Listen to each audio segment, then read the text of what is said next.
स्वागत है आपका SKPCS एकेडमी में। यदि आप यूपीएससी और पीएससी की तैयारी कर रहे हैं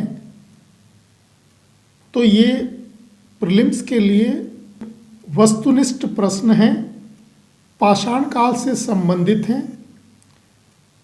इनको आप सॉल्व कर कर देखें। यदि आप इनको सॉल्व कर पा रहे हैं इसका मतलब पाषाण काल आपने ठीक से पढ़ा है और उसको जो है आंसर आप देने में सक्षम हैं। पहला प्रश्न देखें, इसमें सुमेलित करना है। एक तरफ मानव दिए हुए हैं और उसकी विशेषताएं दी गई हैं। मानवों के नाम हैं ऑस्ट्रेलोपिथेकस, होमो हेबिलस, होमो इरेक्टस, होमो सेपियंस, और दूसरी तरफ उनकी विशेषताएं दर्शाई गई हैं। कारीगर मानव, आधा नर आधा वानर, अग्नि का आविष्कार या प्रज्ञ मानव। तो आपको मिलान करके इस कूट में सही आंसर बताना है। करें कोशिश। ऑस्ट्रेलोपिथेकस ये आधा नर और आधा वानर था, तो ए का हो जाएगा 2। होमो हेबिलस ये कारीगर मानव था, बी का हो जाएगा 1। होमो इरेक्टस इसने अग्नि का आविष्कार किया था और होमो सेपियंस इसे प्रज्ञ मानव या बुद्धिमान मानव कहा जाता है। तो राइट आंसर क्या हो जाएगा? डी हो जाएगा। 2, 1, 3, 4। और जो हमारा आदि पूर्वज है वो ऑस्ट्रेलोपिथेकस ही है। होमो हेबिलस ये कारीगर मानव है और इसने ही सबसे पहले पत्थर के औजार बनाए थे। किसने? होमो हेबिलस ने। और जो होमो सेपियंस है इसकी समानता जो है निएंडरथल मानव से की जाती है। निएंडरथल मानव ये जर्मनी का मानव है, इससे इसकी समानता की जाती है। और निएंडरथल मानव ने ही सबसे पहले सब विसर्जन या अंतिम संस्कार शुरू किया था। दूसरा प्रश्न है, पत्थर के औजार निर्माण केंद्रों को सुमेलित कीजिए। तो इनका सुमेल करना है।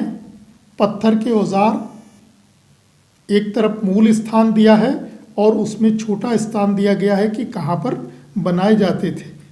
एक तरफ दिए गए हैं राजस्थान, कर्नाटक, सिंध और दिल्ली, और दूसरी तरफ मोगरा पठार, रोहड़ी पठार, जेरुक, माइलस्टोन 101 और हुसंगी घाटी, अनंगपुर, बदरपुर।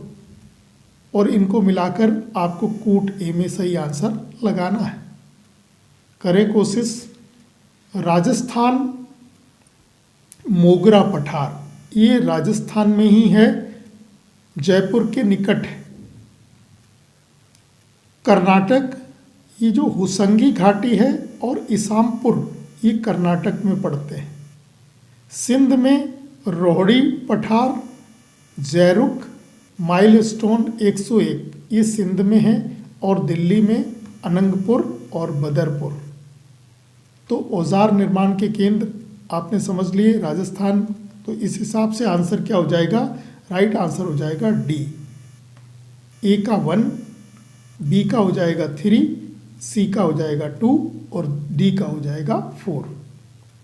तीसरा प्रश्न देखें, निम्न में से कौन सी पत्थर से औजार बनाने की तकनीक या तकनीकें हैं? केलेक्टोनी, लवालवाई और रिज तकनीक। कूट में आंसर बताना है आपको। केवल एक सही है, केवल 3 सही है, 1 व 3 सही है, या फिर सभी सही है? क्या हो जाएगा राइट आंसर? सही आंसर हो जाएगा सभी सही है। केलेक्टोनी, लवालवाई और रिज तकनीक ये सब पत्थर से औजार बनाने की तकनीकें हैं। चौथा प्रश्न देखें, अभी तक जो भी पुरातात्विक प्रमाण मिले हैं उनके आधार पर यही कहा जा सकता है कि मानव की आद्य जन्म स्थली अफ्रीका महाद्वीप रहा है। ऑस्ट्रेलोपिथेकस हमारा आदि पूर्वज है। इसके जीवाश्म निम्न में से किस स्थान से प्राप्त हुए हैं? ऑप्शन है केन्या, इथोपिया, दक्षिण अफ्रीका या नाइजीरिया। सही आंसर क्या हो जाएगा? तो ये केन्या से मिले हैं। कहाँ से मिले हैं? केन्या से मिले हैं और ये 48 लाख वर्ष पुराने हैं।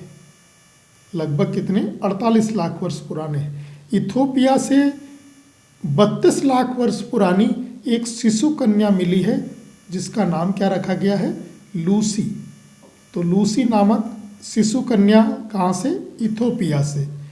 5वां प्रश्न देखें, निम्न कथनों पर विचार कर सही उत्तर का चयन करें। सही उत्तर कूट में चयन करना है आपको। ए में कहा गया है 5 दिसंबर 1982 को अरुण सोनकिया ने होमो सेपियंस या होमो इरेक्टस की खोपड़ी प्राप्त की, जिसे होमो इरेक्टस नर्मदेंसिस की संज्ञा दी गई। बी में कहा गया है ये 40 वर्षीय युवती की खोपड़ी है जिसकी मस्तिष्क क्षमता 1155 से 1421 सीसी तक है। यहाँ के क लिख गया है, सीसी है, अर्थात क्यूबिक सेंटीमीटर के बीच थी। हथनौरा से इसी युवती के कंधे की एक हड्डी 1997 में AR साक्यन ने प्राप्त की थी। तो ये 4 कथन दिए गए हैं। इनमें से आपको बताना है कि AB सही है या ABC सही है या सभी सही हैं या ACD सही है। तो इसमें क्या राइट आंसर हो जाएगा, देखें। ए कहता है 5 दिसंबर 1982 को अरुण सोनकिया ने होमो सेपियंस होमो इरेक्टस की खोपड़ी प्राप्त की, जिसे होमो इरेक्टस नर्मदेंसिस की संज्ञा दी गई है। बिल्कुल सही बात है, ये ठीक है।